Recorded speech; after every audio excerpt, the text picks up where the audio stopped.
Pharmacy academy में आपका स्वागत है। स्टूडेंट, आज के क्लास में जो हम लोग टॉपिक कवर करने वाले हैं वो है हमारा टॉपिकल एजेंट्स। ये आपके फार्मास्यूटिकल केमिस्ट्री का टॉपिक है जो कि बहुत इंपॉर्टेंट है, तो आप ध्यान से पढ़िएगा इस वीडियो को। तो आइए हम लोग शुरू करते हैं कि टॉपिकल एजेंट्स क्या हैं।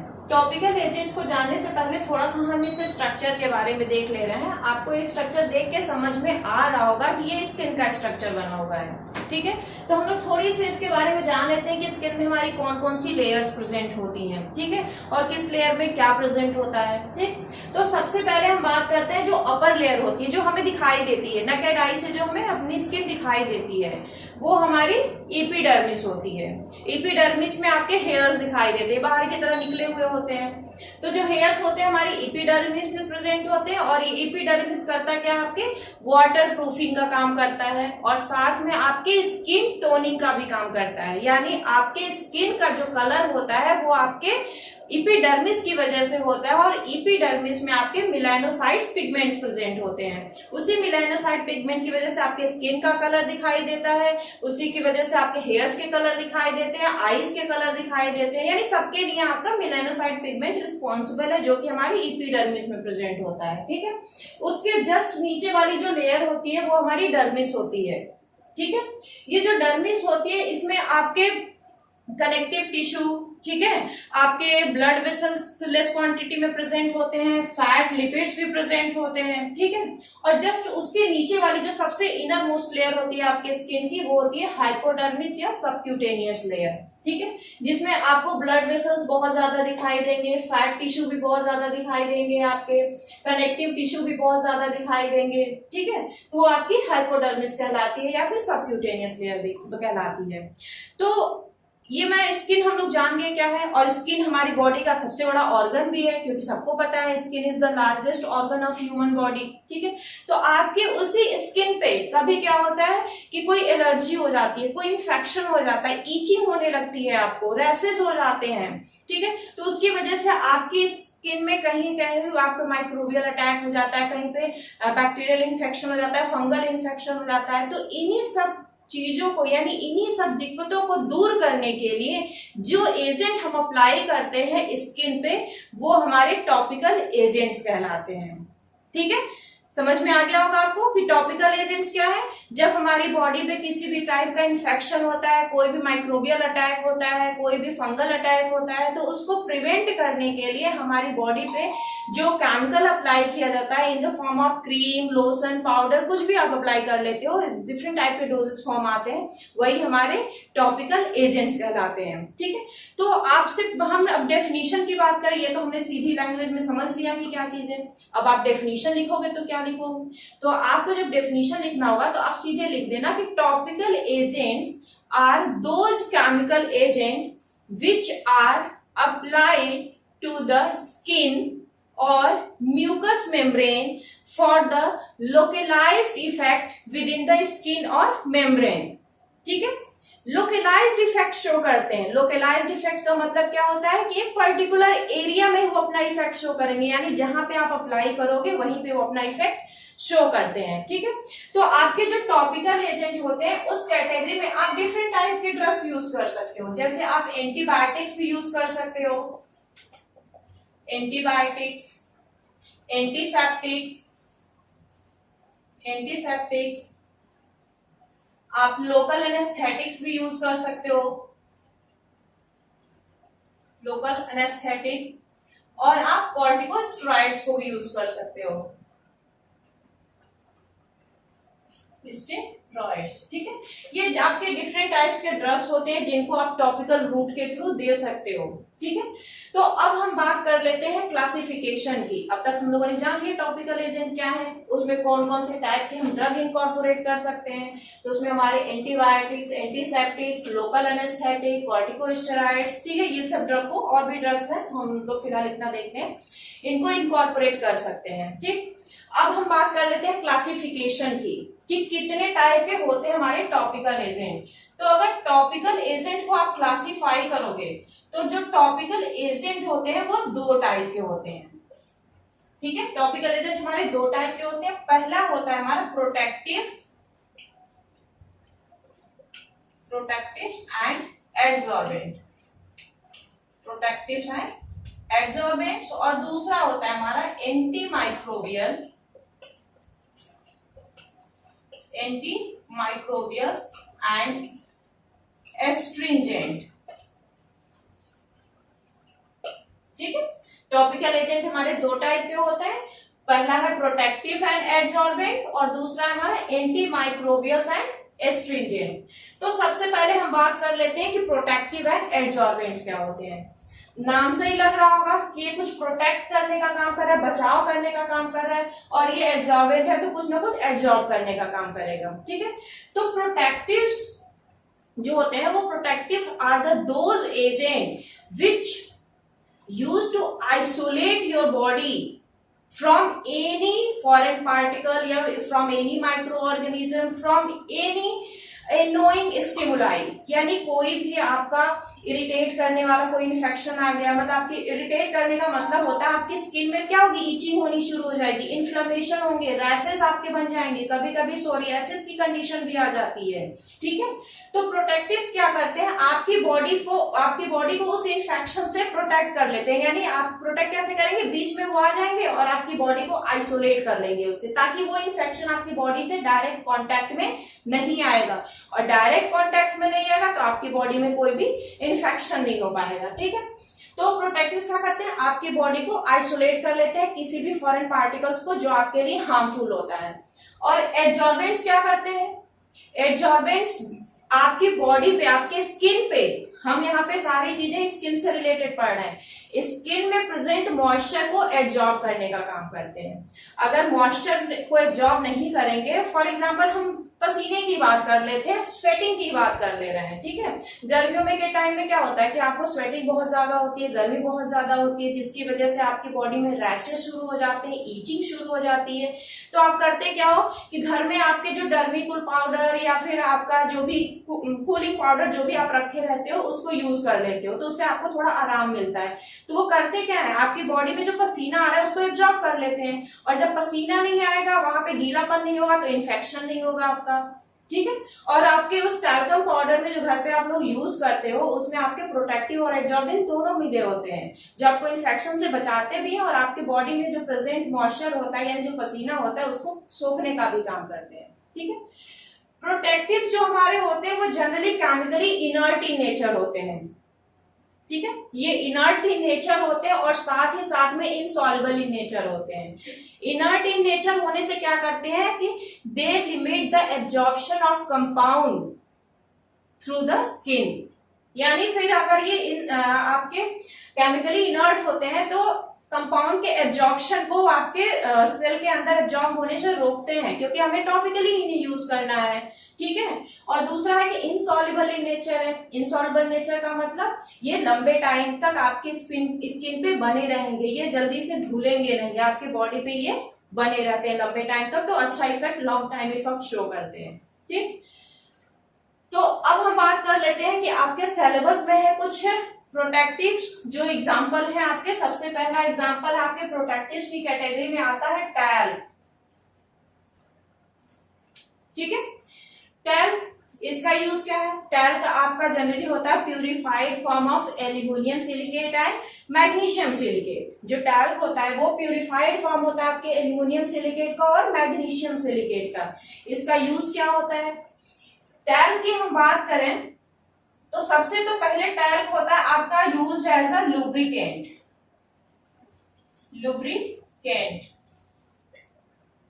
Also use as a adsorbent, और यूजेस देख लेते हैं। लुब्रिकेंट की तरह भी यूज करते हैं, एड्सॉर्बेंट की तरह यूज करते हैं, कॉस्मेटिक पर्पस के लिए भी यूज किया जाता है, also use as a cosmetic agent. और ये क्या करते हैं, protect your skin from irritation, itching, inflammation, इन सबसे भी आपकी बॉडी को प्रोटेक्ट करते हैं। इसके अलावा आप टैल्क को आप ग्लव्स में भी यूज करते हो। जो सर्जिकल आपके ग्लव्स होते हैं उनमें आप क्या करते हो, टैल्क को उसमें डाल देते हो तो इजिली आपके जो फिंगर्स होते हैं वो ग्लव्स में चले जाते हैं। तो ग्लव्स के लिए भी यूज करते हो आप इसे, ठीक है। इसके अलावा जो टैल्क होता है आपके कहीं भी घाव हो जाता है शरीर पे, कहीं भी चोट लग जाती है तो वहां पे भी आप प्रोटेक्टिव जो टैल्क होता है उसमें एज अ एब्जॉर्बेंट यूज किया जाता है। कहीं भी सर्जिकल ड्रेसिंग वगैरह करनी होती है तो भी यूज किया जाता है। तो use in surgical dressing, wound healing, ठीक है। तो ये इतना सब आपका यूज है टैल्क का। दूसरा एग्जांपल आपके सिलेबस में कैलामाइन। कैलामाइन जो होता है आपके, मैं थोड़ा सा इसे इरेज कर देती हूं तब आप लोग को समझ में आएगा।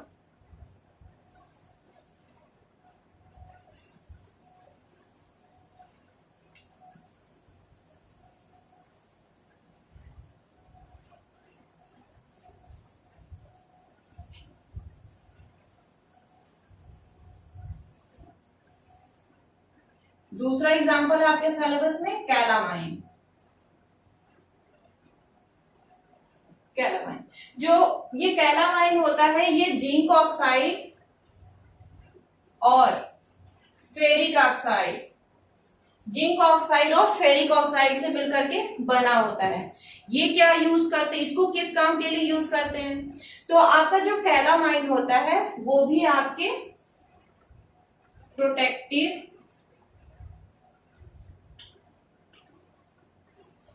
एब्जॉर्बेंट की तरह यूज किया जाता है। इसको भी एज अ कॉस्मेटिक पर्पस के लिए भी यूज किया जाता है। इसके साथ साथ जो कैलामाइन होता है वो सूदिंग इफेक्ट भी देता है, आपका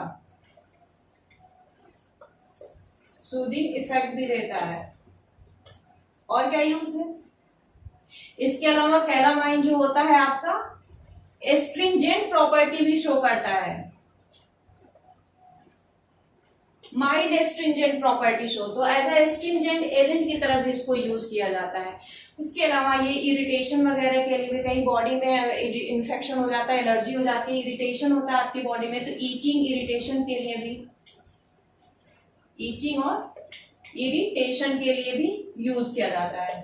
तो ये इतने सारे पर्पज हैं, इतने सारे यूजेस हैं आपके कैलामाइन के, ठीक है। अगला जो आपके सिलेबस में है वो है आपका जिंक स्टीयरेट।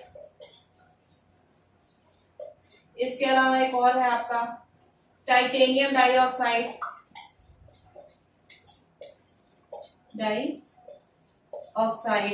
ठीक है। तो जो जिंक स्टीयरेट होता है ये आपका एक तरह से प्रोटेक्टिव एजेंट ये भी यूज होता है, और ये आपके थिकनिंग एजेंट के लिए भी यूज किया जाता है, लुब्रिकेंट की तरह भी यूज किया जाता है, ठीक है। टाइटेनियम डाइऑक्साइड, टाइटेनियम डाइऑक्साइड ज्यादातर आपके सनस्क्रीन वगैरह में होता है। जो आप कॉस्मेटिक प्रोडक्ट लेते हो अल्ट्रावायलेट रेस को वो रिमूव करने का, एब्जॉर्प्शन आपकी बॉडी में अल्ट्रावायलेट को कम कर देता है, क्योंकि अल्ट्रावायलेट आपकी बॉडी में पहुंचता है तो आपके सेल्स को डैमेज करता है। बहुत से लोगों को सन से एलर्जी होती है, तो जो टाइटेनियम डाइऑक्साइड होता है वो यूवी रिफ्लेक्टेंट की तरह करता है, वो यूवी रेस को आपकी बॉडी तक आने से रोकता है, तो इसलिए इसे सनस्क्रीन और कॉस्मेटिक्स में इसे यूज किया जाता है, ठीक है।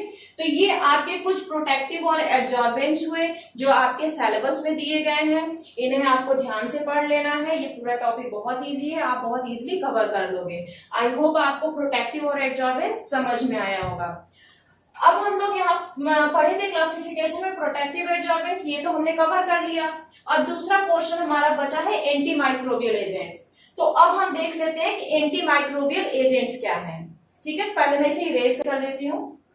तो हम लोगों ने प्रोटेक्टिव एब्जॉर्बेंट्स देख लिया, अब हम लोग देख लेते हैं एंटी माइक्रोबियल एजेंट और एस्ट्रिंजेंट्स क्या है, ठीक है। Anti microbial agent, anti microbial agents and astringents, ठीक है। अब हम बात कर लेते हैं पहले एंटी माइक्रोबियल एजेंट्स क्या है। नाम से ही लग रहा होगा कि वो एजेंट होंगे जो माइक्रोब्स के अगेंस्ट काम करेंगे, जो माइक्रोब्स के ग्रोथ को रोकेंगे या उनको किल करने का काम करेंगे। देखिए एंटी माइक्रोबियल एजेंट ना दो टाइप के होते हैं, एक तो वो होते हैं जो माइक्रोब्स को किल कर देते हैं, उनको मार देते हैं, और दूसरे वो होते हैं जिनके अंदर इतनी कैपेसिटी नहीं होती है कि वो माइक्रोब्स को मार सकें, तो वो सिर्फ क्या करते हैं उनके ग्रोथ को इनहिबिट कर देते हैं। लेकिन माइक्रोब्स भी कम नहीं होते हैं, जैसे ही उनको सुटेबल फेवरेबल इन्वायरमेंट मिलता है, वो जरा सा भी उनको मौका मिलता है तो दोबारा से पनप जाते हैं। ठीक है, तो आपके एंटी माइक्रोबियल एजेंट्स कौन होंगे? जो आपके माइक्रोब्स के अगेंस्ट काम करेंगे। तो हमारे एंटी माइक्रोबियल एजेंट भी डिफरेंट टाइप के होते हैं। हम पहली बात करें तो होता है एंटीसेप्टिक।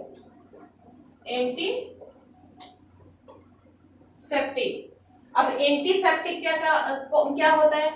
एंटी मतलब होता है अगेंस्ट, अपोजिट, और सेप्टिक जो बना हुआ है वर्ड है वो सेप्सिस से बना हुआ है। सेप्सिस का मतलब होता है सड़न, यानी कहीं भी आपकी बॉडी में अगर इन्फेक्शन हो रहा है, आप उसको ट्रीट नहीं करोगे तो जाहिर सी बात है माइक्रोब्स अटैक करेंगे, उस पे आपके बैक्टीरिया, वायरस, फंगस ये सब अटैक करेंगे।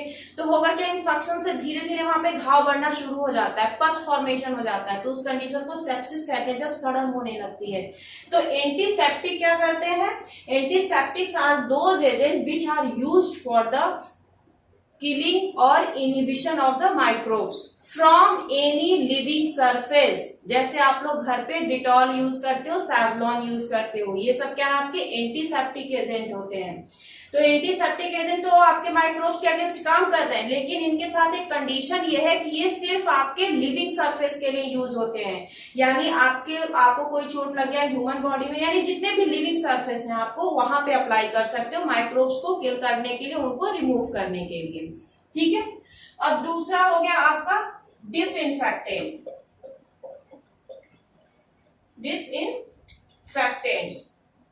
डिसइंफेक्टेंट्स क्या होते हैं?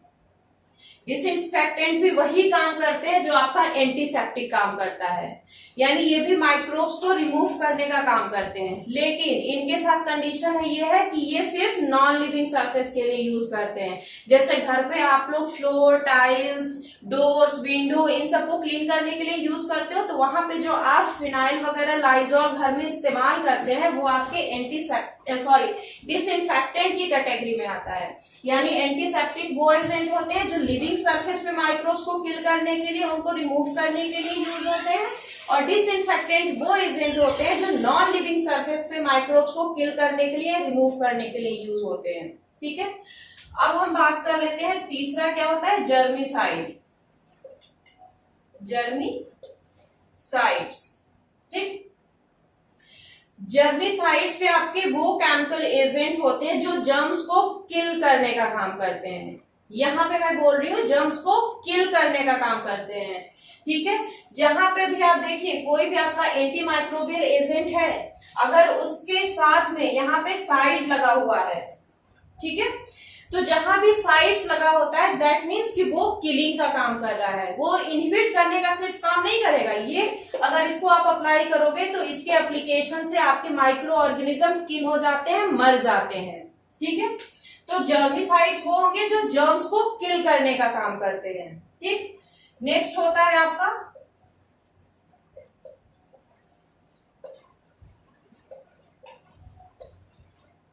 बैक्टीरियोस्टैटिक्स, और एक दूसरा होता है आपका बैक्टीरियोसाइडल्स। ठीक है, बैक्टीरियोस्टैटिक्स एंड बैक्टीरियोसाइडल्स। देखिए अब यहाँ बैक्टीरिया शब्द लगा हुआ है इनके साथ, यानी ये बैक्टीरिया के अगेंस्ट काम कर रहे होंगे, उसको किल करने का या इनहिबिट करने का काम कर रहे होंगे।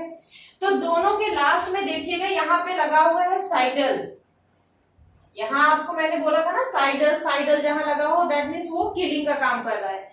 तो बैक्टीरियोसाइडल वो एजेंट होते हैं जो बैक्टीरिया को किल करने का काम करते हैं। ठीक है, और ये है बैक्टीरियोस्टैटिक्स, जहां स्टैटिक्स लगा रहेगा आपका दैट मीन्स कि वो किलिंग का काम नहीं करेंगे, सिर्फ उसको प्रिवेंट करने का काम करेंगे, उसके ग्रोथ को रोकने का काम करेंगे। ठीक है, तो bacteriostatics are those agent which are used to remove the bacteria from any given surface, और बैक्टीरियोसाइडल्स क्या होंगे? Bactericidals are those agent which are used for the killing of killing of bacteria, क्योंकि यहाँ पे बैक्टीरिया के बारे में बात हो रही है, ठीक है। इसके अलावा एक और टर्मिनोलॉजी होती है आपकी स्टेरिलाइजेशन।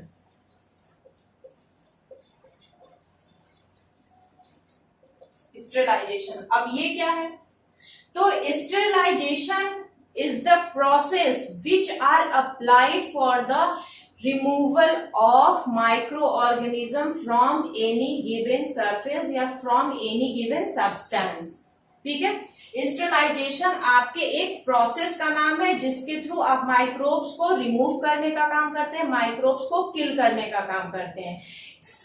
इसमें आप डिफरेंट टाइप के स्टेरिलाइजेशन पढ़ेंगे, जैसे कि होता है कि आपका फिजिकल स्टेरिलाइजेशन, फिजिकल स्टेरिलाइजेशन। दूसरा होता है आपका chemical sterilisation, chemical sterilisation, radiation and gaseous sterilisation, ठीक है।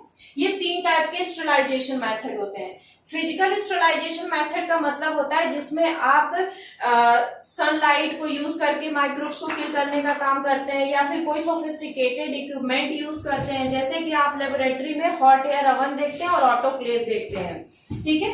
तो स्टेरिलाइजेशन में भी आपके ये इक्विपमेंट भी हो सकते हैं। इसको हम लोग अगर डीप में पढ़ेंगे तो 2 टाइप के हो जाते हैं, एक तो हॉट एयर स्टेरिलाइजेशन होता है, एक मॉइस्ट एयर स्टेरिलाइजेशन होता है, और एक डायरेक्ट फ्लेमिंग मेथड होता है।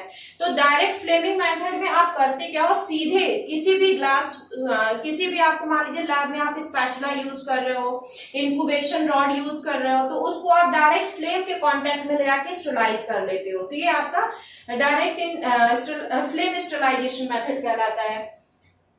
हॉट एयर ओवन जो होता है वो आपका ड्राई हीट स्टेरिलाइजेशन मेथड होता है।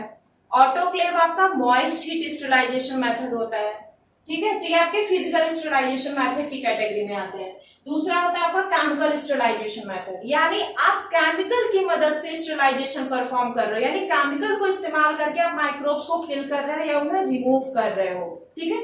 जैसे आपके अल्कोहल हो गए, फॉर्मेल्डिहाइड हो गया, ग्लूटरल्डिहाइड हो गया, ये सब आपके क्या है, आपके केमिकल ही है जो यूज होते हैं आपके माइक्रोब्स को हटाने के लिए, किल करने के लिए। नेक्स्ट है आपका रेडिएशन या गैसियस स्टेरिलाइजेशन। रेडिएशन का मतलब आप कोई रेडिएशन यूज कर रहे हो, जैसे कि यूवी रेडिएशन हो जाता है, ठीक है।